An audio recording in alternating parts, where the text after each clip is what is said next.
It's your boy Trucker States back here again, back with another video. So this video we're gonna go over the 34-hour reset. Why we take 34-hour resets, all truck drivers, all OTR or regional or whatever. You know, if you're on the road and you're on the truck, you know, if you're in the sleeper, I'm gonna say, if your truck has a sleeper, then most likely that you take a 34-hour reset, whether you go home every weekend or whatever. If you have a sleeper truck, you're most likely gonna have to take a 34. You know, eventually, especially if you're driving more than 500 miles a day. So a 34-hour reset, what is a 34-hour reset? A 34-hour reset is 34 hours that truck drivers spend off duty, either in the sleeper or off duty. You can combine both. So let me explain it. If I'm on my 34-hour reset, now if I'm in the sleeper, if I'm sleeping, I can put my clock in the sleeper berth. Now when I get up, if I want to get off my truck for a few hours or something like that, I can go off duty now. And going from sleeper berth to off duty, it won't ruin or mess up my 34-hour reset. You can combine those hours together, and it still will come out to a 34-hour reset that is complete. So if you're off duty or in the sleeper, you can go from off duty to the sleeper or sleeper to off duty, and it won't affect your 34-hour reset. So that's how we take the 34-hour reset. So basically, you just off duty, not running, doing nothing for a consecutive 34 hours. You can choose what you want to do within those 34 hours. If you work, no matter what company you work for, if you're on your 34-hour reset, you can do whatever you want. Not everything. You can't bring alcohol on the truck or anything. So if you want to get you a hotel, you know, you want to go enjoy yourself, get you a nice drink, whatever you might have, just do it off the truck. You can go get you a hotel room. Now, you're probably going to have to pay for that on your own, a hotel room, if you're just taking a 34. Depending on what, I don't know, but if you're working at Swift, they're not going to pay for your hotel if you get one, just because you're taking a 34. So I'm just saying that just in case, if I have people on my videos and they, you know, ask in the comments, do Swift pays for the hotel when you take your 34? The answer is no. They only pay for a hotel is when you're broke down or orientation, or if you're at school at the academy training. So I hope you guys understand that part of a 34 so far. So basically, it's when you're off duty, not working. Either you're off duty or you're in the sleeper, with combined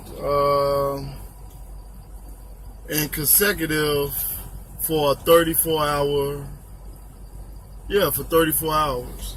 So that's a 34-hour reset.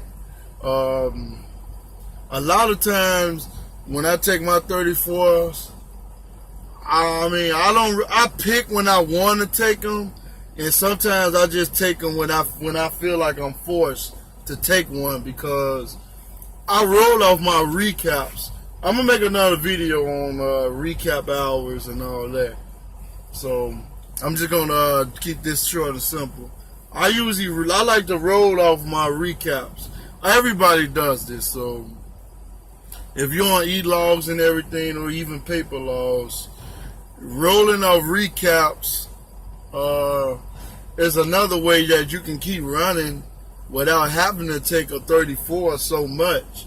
You don't have to take a 34 hour break every week when you're running out of hours on your 70th clock, because the hours that you start working as soon as you start your clock after taking a 34. Say for instance, you work 10 hours the first day. You work 10 hours the first day you started your you got off your 34-hour reset. So as soon as you start and you work 10 hours, after that 8th day, when your recaps start coming back, the hours start rolling back, that 10 hours that you worked that first day will come back the 8th day. After the 8th day, that's when your recaps that's how your recaps start going. So if you work 11 hours on Tuesday, I'm gonna say, so on that 10th day, 10 hours or 11 hours come back. So that's how I'm gonna do a full video on the recaps. So that, I'm gonna say that for another video. I'm gonna just stick to the 34, and I don't want to really put too much in one video, because it might cause any confusion, and I don't want to go from one subject to the next. So the load that I'm on right now, I'm about to take a 34 actually while I have the load on my trailer. The load is going to be on my trailer, and I'm still going to take a 34-hour reset.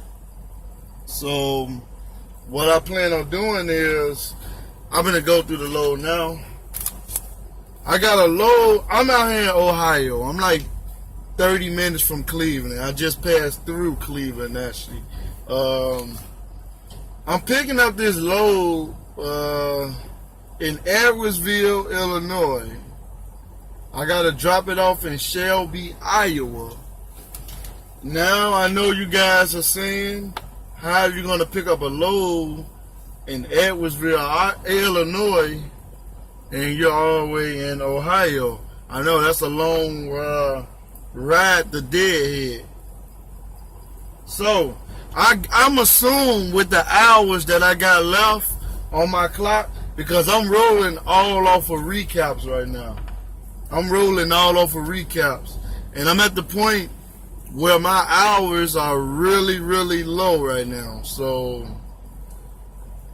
where I'm at right now, that's a big beaver.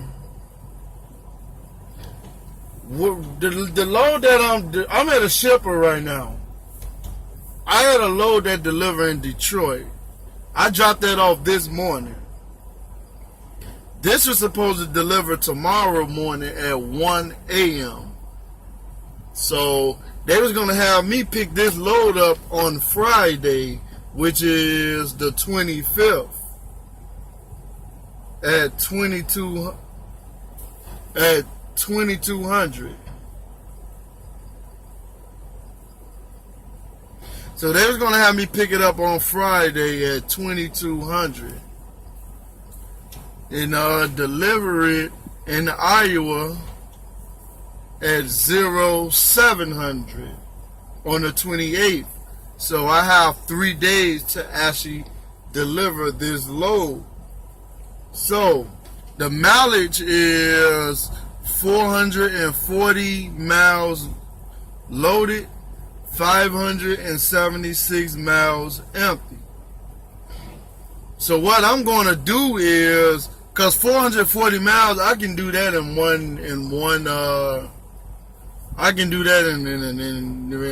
no time, really. So what I plan on doing is, I'm going to pick the load up. Probably, I'm going to pick it up Friday at 10 o'clock in the morning. It's a preload. It says it's 440 miles away.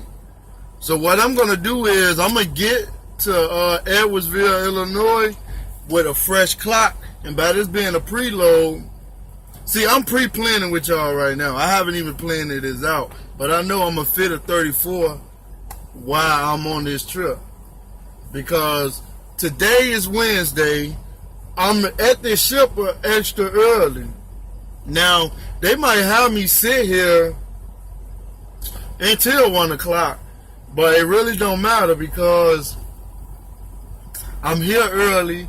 There's the Flying J outside of the lot of this shipper that I'm at.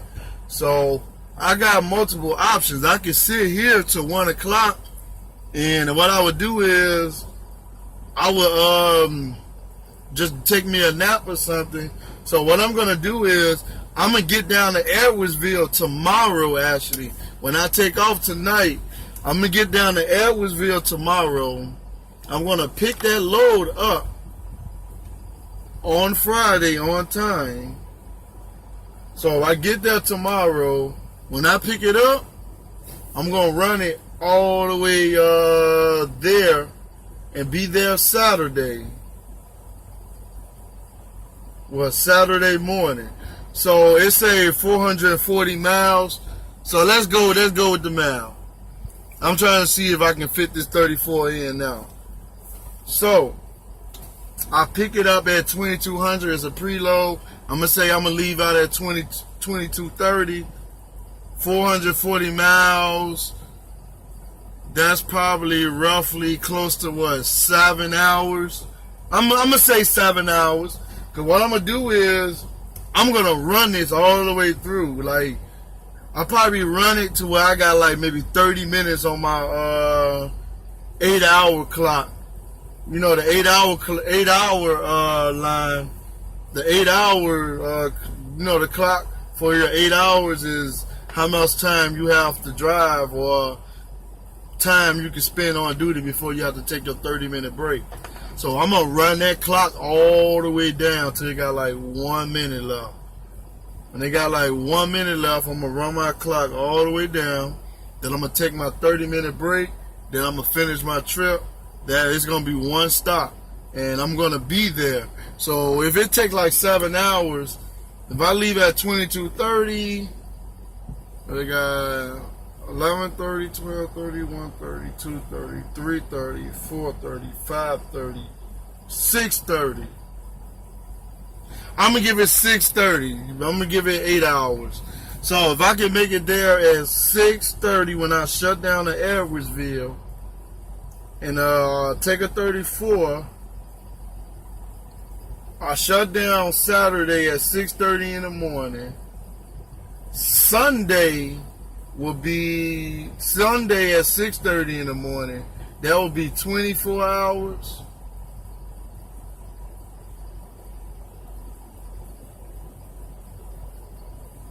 Yeah, that'll be 24 hours at 6:30. Then that's add 10. So at 4:30 in the afternoon on Sunday, I will have a fresh clock, 70 hours to work with.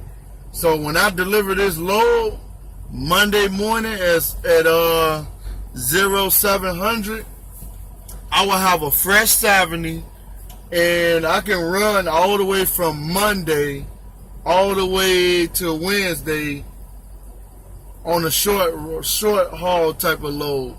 Reason why? Because the pay period ends Thursday morning at 12 o'clock in the morning. So I want to take a short load from Monday to Wednesday. So with this trip that I'm on, this is close to probably like about 1,000 mile run, and I already have like 800 miles right now. I got about 800 miles right now. So even if I take like a 600 or 700 mile run, I'm still good. I'm at my average, a little bit more over my average. So I still can get a good check this week and take a 34 and get paid with the load on my trailer when I'm taking my 34. So I know this probably was a long video the way I broke everything down, but this is how I usually pre-plan and pre-trip way better than this. But I'm not using all my technology. I'm just going off my head because this is a short trip. I usually use my GPS and all the apps that I can look up truck stops and all that and plan my trip out that way. But this just a little short trip. But yeah, that's how I'm gonna do my 34. So basically, let me explain how you can take a 34. I just explained how you can take a 34 while you're under a load. See, I know when you team driving, it's a little bit different. See, if you're team driving, y'all can do each person can do a 34, honestly, if they want to, while their other teammate is driving. You can do it that way. You might have to take a solo type run until that person get their hours back. I don't know. I'm gonna leave that part to Bruni and the Beast about the team and all that. So I'm not gonna even get into that realm or anything. So I'm gonna just stick to what I do as a solo driver. So I don't know. Maybe they could explain that a little much better though. But as a solo driver, man, you gotta think on your feet and think ahead. So that's how I plan on actually maximizing my money and taking the 34.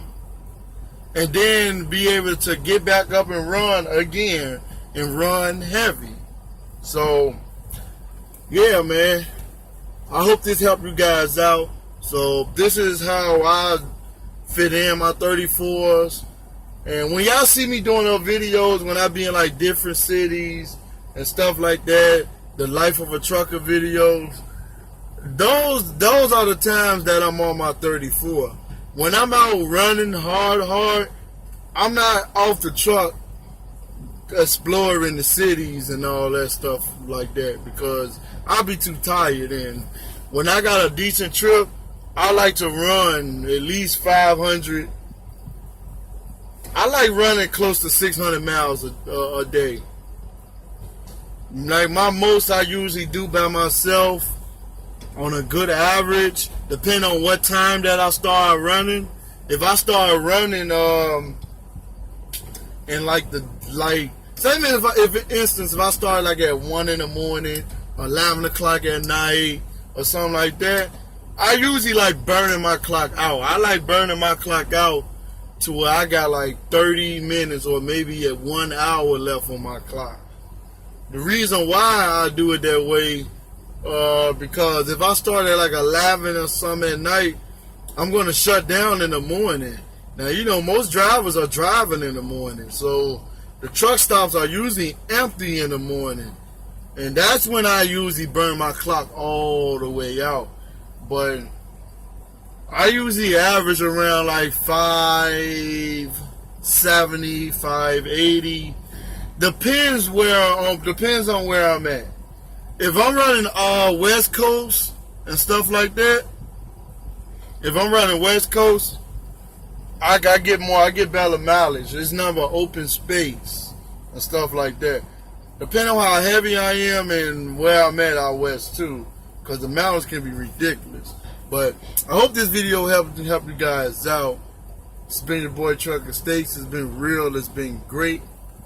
Hit the like button, hit the subscribe button, plus that bell, so you can be a part of the notification squad and know when my videos drop.